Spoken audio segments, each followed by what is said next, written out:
De deelnemers komen uit Nederland, België, Luxemburg, Groot-Brittannië, Denemarken, Tsjechië en Litouwen.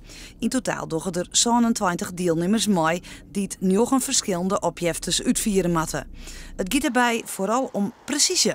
We hebben 2 keer een fly-in gehad. Het is vrij dreig. Maar zelfs bepalen waar je opstijgen. Onderwijs mag je dan nog een ooropdracht doen. Maar je zelf een punt kiezen waar je hoe heen met de ballon. Moet je dan in een speciale logger, dus een soort computer, mag je dan een markering maken. En daarna mag je naar een vastgesteld veld en dan heb je een groot kruisdeel aan. En dan moet je zeker zo op dat kruisdeel gooien. Kooistra had al 8 keer jeder op het podium staan bij het NK, maar nee jeder woener. Waarom er deze keer beter weer als zijn concurrenten? Nou, het is ten eerste kunde, samenwerking in het team. Want ik heb een heel goed groenteam gehad. Daar krijg ik onderwijzingen vanuit de groen. En de ervaring die ik in al die jaren op die heb. Het 34e NK wie van 8 tot 12 mei.